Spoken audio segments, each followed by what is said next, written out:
Online business में referral या commission की जो आमदनी है यानी MLM एफिलिएट मार्केटिंग, ये शरन जायज़ है? ये दोनों अलग अलग चीज़ें हैं। जो एफिलिएट मार्केटिंग है उसमें तो ये है कि आप किसी कारोबार किसी चीज़ का लिंक शेयर करते हैं और उससे वो दूसरे की तरफ वो चीज़ जाती है, फिर कभी वो ख़रीद भी लेता जी है, हाँ। तो उसमें आपको कमीशन मिलता है। तो वो चीज़ अगर जायज़ है तो फिर आप की ये जो तशहीर का अमल है जायज़ है और जो कमीशन आपको मिलता है वो भी जायज़ है।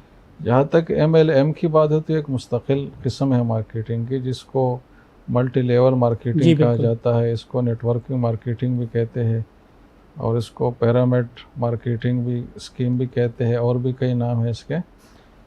तो ये जो है ये फिर शरअन नाजायज़ है, इसलिए कि ये एक धोखा और फ्रॉड ही की एक सूरत है।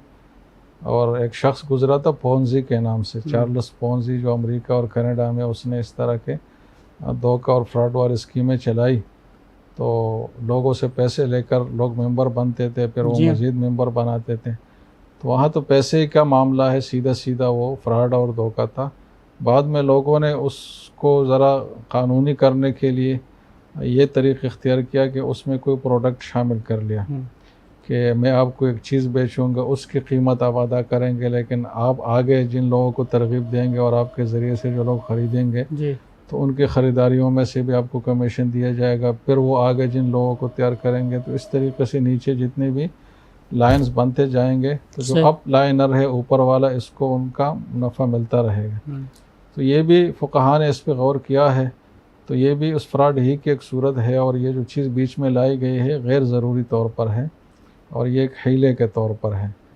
एक तो उसकी कीमत इतनी ज़्यादा रखी जाती है जिससे लगता है कि ये इस मेंबरशिप के लालच ही के लिए चीज़ इतनी कीमत में ली गई है, ख़रीदी गई है, वरना कोई भी इस कीमत में न लेता। ठीक है। और अमूमन जो ख़रीदार होता है उसको ज़रूरत भी उस चीज़ की नहीं होती, सिर्फ़ इस सिलसिले में शामिल होने के लिए जो है वो चीज़ ख़रीदता है। तो ये एक ऐसी स्कीम है जिसमें बहुत सारे लोगों को नफ़ा का झांसा दिया जाता है, तमगा दिया जाता है, जी, जी। लेकिन अमलन मिलता चंद ही लोगों को है वो जी, नफ़ा। जी।